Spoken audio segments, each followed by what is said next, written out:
Thanks so much for your time. We can now dig in with our very first story. The West African Examination Council, WAEC, says a total of 569,095 candidates would sit for this year's Basic Education Certificate examination, which starts tomorrow, Monday, July 8, 2024. Head of Public Affairs at WAEC National Office, John Kapi, who announced this at a press conference in Accra, said the government was making arrangement for the release of the remainder of the examination fees to the council. The press conference was also to update stakeholders and the public on the upcoming Basic Education Certificate examination for public schools and private candidates. And Mr. Kwebi said candidates are expected to write English language on July 8 and finish the examination with Arabic by Monday, July 15. Let's get onto the phone lines and speak to John Kwebi, who has joined us now for some quick updates on the examination expected to start tomorrow. Thanks so much, Mr. Kwebi, for joining us on JoyNews Prime. Now, has all the debt issues been addressed?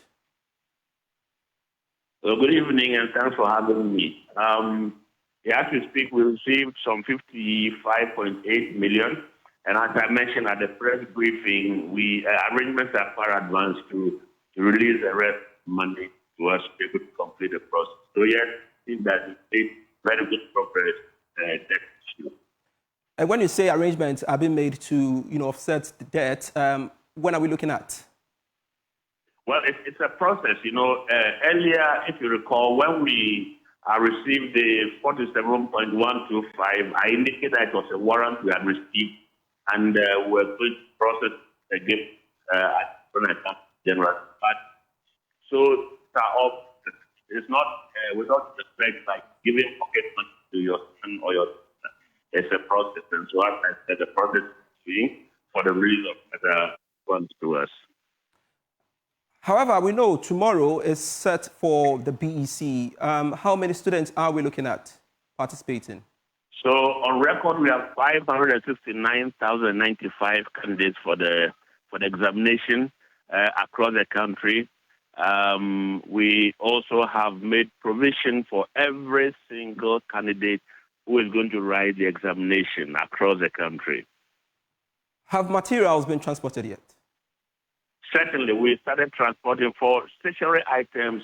We sent them out much earlier. So from the 4th of July, we started to dispatch our staff and other officials who are going to go out there. So those who are going to the northern regions left on the 4th, and they will dispatch some also on Friday. And yesterday, the last batch was dispatched. As we speak, all our officials have arrived at their destinations, ready for work to begin, God willing, tomorrow morning. I see. So we've also heard about the new tricks students have found to have indulged themselves in when it comes to cheating during exams, basically to compromise the election results. What measures have you put in place to prevent that? Well, we have indicated to everybody, we have our sensitization program before every examination period. And we've indicated all of these things in our sensitization interactions with the candidates.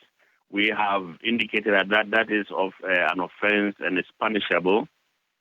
We have also made it clear to all parents and guardians through our media interactions that it is wrong for their wards to do any of such things. And if they were repeated, action would certainly be taken.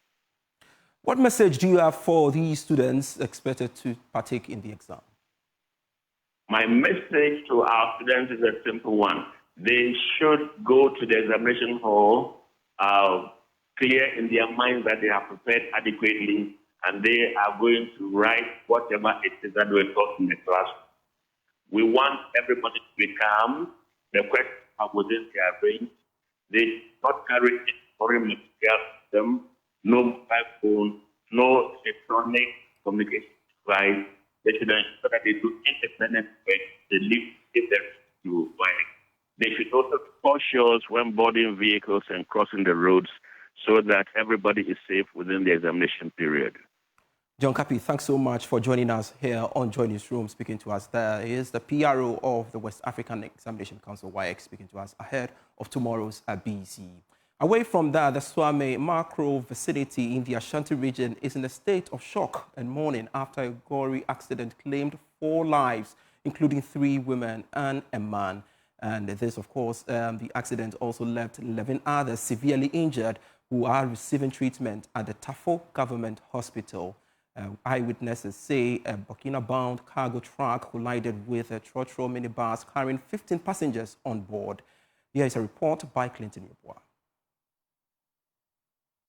The Ovan bus, registered as AS 360017, is said to have stopped to refuel at a gas station when the Burkina-bound cargo car with registration number WR184N veered into it. According to witnesses, the Ovan bus was attempting to rejoin the main road when the accident occurred. 2 people died at the scene, while the other 2 were pronounced dead at the hospital.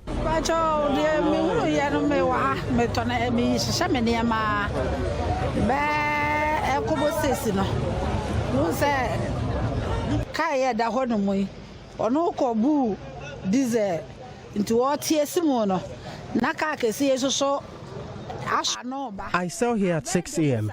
This urban bus was on the way to veer into the main street when the cargo car coming with top speed could not stop. It crashed into it. A lot of people were injured, with 2 of them dying on the spot.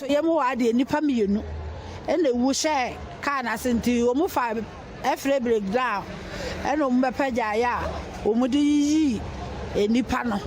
And see, I found a police for a barber fat if you know Umudoco by a mom prepare an idea. A woman and I call or sweater tafuji. Intina de minimum for honor. The police have taken over the scene and are investigating the cause of the accident. The incident has left the community in shock, with police searching for the families of the victims. Reporting for JoyNews, my name is Clinton Yeboah. And 1 more person has been confirmed dead in a shooting incident that occurred at Binyam near Mankranso in the Ahafo Southwest District on July 1. The shooting involving a fetish priest, Osman Majid, who is currently on the run, has claimed 4 lives, but circumstances leading to the shooting remain unknown.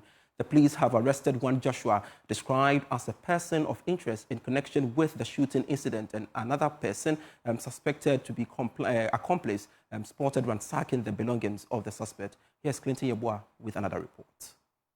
Majid on Monday, July 1st, reportedly shot and killed 3 male adults whom he claimed were part of a gang that attacked him in his house. A police team, which visited the scene, recovered the bodies of the 3 deceased persons and deposited them at the morgue. Items retrieved at the scene included 1 motorbike, 8 spent cartridges and 4 cutlasses. Nana Kwame Konto, chief of Bani Krum, confirmed that another victim had died, bringing the death cases in the incident to 4.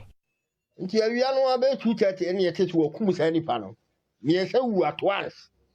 of them died at the spot, and he dragged them from his house onto the pavement. But 1 of them was shot at his cheeks, but has also been confirmed dead now.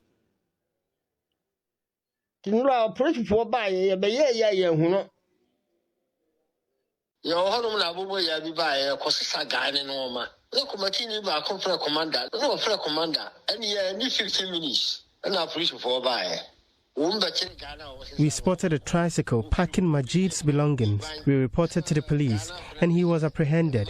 He said he was sent by Majid to pack away his belongings.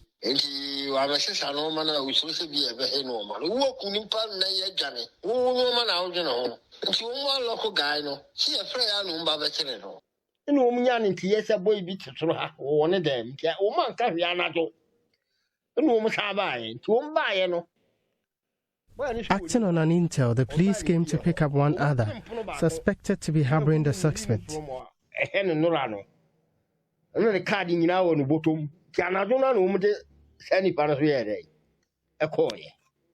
Meanwhile, BECE schools in the Bani Krum community were left empty following the shooting incident. Few meters from the location of the shooting is the Goddess 1 preparatory school, where only 30 out of the over 100 pupils turned up for classes. The Bani Krum DA BECE school also has barely empty classes, with few school kids occupying desks in the quiet and pressurized environment.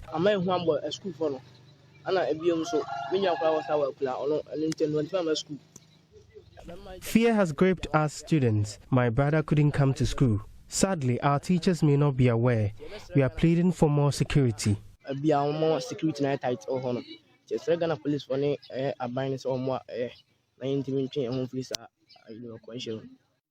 Kingsley Apia is the assembly member of the Bani Krum electoral area. Yeah, the only issue is about a private school that is closer to where the incident happened. And it is at the primary school, mainly these children between 4 to especially attending that particular school because of what happened. Because they heard the gunshots and they also saw the flame that was coming from the burning of the motorbikes and the rest. So we went there yesterday in the morning. We pleaded with the proprietor that we should close down the school for 3 days at least, so that we don't know what may happen. So he also agreed with us and he has done that. Estimately there will be more than 100 students. But when we went there yesterday, there were less than 30. Reporting for Joy News, my name is Clinton Yeboah.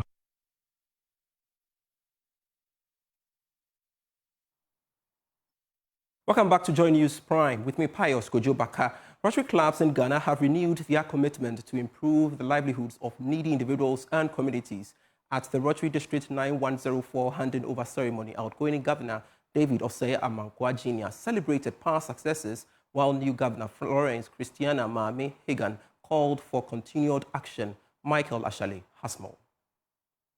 Rotary District 9104 held its annual handing over ceremony celebrating its extensive contributions to Ghana and the world.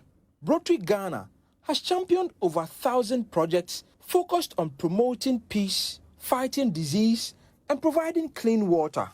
At its first handing over ceremony as a district, it was a night of elegance and wide smiles as Rotarians and partners renewed their commitment to making Ghana and the world a better place. Your record speaks for itself, and that record is outstandingly beautiful. Guest speaker, Ambassador Anan Keto, a retired public servant, urged Rotarians not to rest on their laurels, but to continue striving for a better world. Together, you can take meaningful action to address the ills of the world. In particular, bring about change in the global climate and protect our precious planet. I viewed Rotary with some dread, some detachment, and fear. As a matter of fact, on the basis of what I have seen here tonight, I have decided that I will apply to become a member of Rotary. Outgoing District Governor David Osei Amankwa Jr. reflected on the achievements under his tenure, emphasizing progress in polio eradication and the solar vaccine project. One of the most impactful ongoing projects that we began in the year in anticipation of major achievement by now is the project 50 Lives, for which 50 children were to be sent to India for major heart surgeries. I am happy again to announce that after a number of initial setbacks, the program has successfully started with 2 successful surgeries. The patients are here with us in Ghana today. As it has often been said, I will not have succeeded until my successor succeeds. As Vice Governor, you are assured of my support as we work together to take Rotary in our district to the next level. A year of wearing this heavy chain of office. The highlight of the evening was the symbolic handing over ceremony, marking the transition of leadership within District 9104.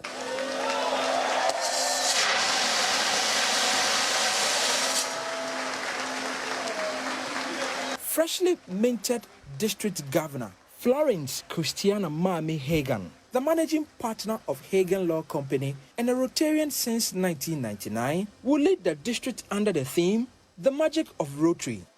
The word magic, simply put, is you and what you do in the name of Rotary. Your unwavering support as a Rotarian for our campaigns and projects. With our invaluable commitment to the ideals of Rotary International and our foundation, we in District 9104 had made progress in polio eradication efforts. the Project 50 Lives and the solar vaccine project, as well as tree planting, to name but a few. She urged Rotarians to take up more initiatives. Magic does not materialize out of thin air. It is conjured, calculated, and curated to produce a desired result.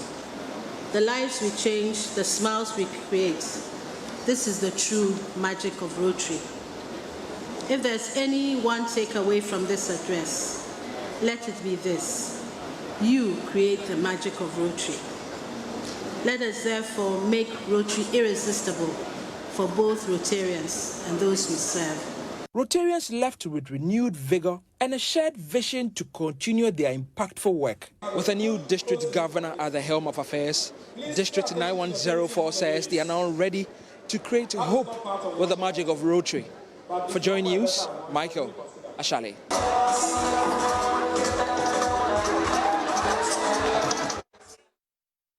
You're still watching Joy News Prime. We are back with more.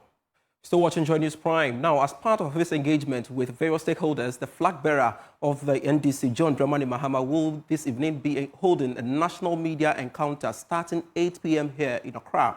Now, the leader of the NDC is expected to engage media practitioners across the country and take pertinent questions from them. And my colleague, Blessed Sugan, is there for us. Blessed, thanks for joining us. And can you say all is set for the engagement? Well, wherever you're watching us from, it's the first in the series of what the NDC's flag bearer, John Mahama, is calling the Mahama Conversations, which is, of course, providing the opportunity to media persons to ask him whatever question they would want to as far as his manifesto for the 2024 general elections is concerned. And this is the very first edition that is kicking off here at the Kempinski Gold Coast Hotel, as you can see right behind me. All is set for tonight's engagement, where the flag bearer of the largest opposition political party will lay out what his vision is for the country. In a few moments from now, we're expecting John Dramani Mahama himself to show up and to face the media. It's not like he's not done this before. He's done this before as former president, as one-time leader of the NDC, and now he's presenting the opportunity again to the media to subject all of the promises he's making to a test, and Ghanaians will have a feel on your election headquarters, the Joy News channel, which will be bringing you that interaction with the leader and flag bearer of the National Democratic Congress. I need to tell you that everyone you see in the frame tonight has been drawn, selected from almost all the major media houses across the country, and then we have a mix of the leadership of the National Democratic Congress. I've seen a number of figures, including Professor Joshua Alabi, we have Sam George, and other key figures of the NDC who are already trickling in, and of course waiting for the leader of the NDC, John Dramani Mahama himself, who will be at the center of all of the activity that will be happening here at the Kempinski Gold Coast Hotel. For those of you who are not aware of what's happening, it's called the Mahama Conversations, and obviously what the former president, now leader of the NDC, is seeking to do is to simply try as much as possible to interact with the media. A number of questions emerging on what kind of promises is being made and how he intends to build a better Ghana, a Ghana we want, as he's stemming his campaign. So all of that will unfold today as the media seated right there in the hall will have the opportunity to put all of the questions across to the leader of the NDC, and all of that will be happening in a few moments from now. You want to stay on the Joy News channel where we bring you all of the updates. Certainly, Blessed, grateful for that quick update, and we'll bring you a live coverage of this media encounter on the probe at 8 p.m. here on Joy News. This is Joy News Prime with me, Pius Kojobaka. Thanks so much for your company. Do enjoy the rest of our programs.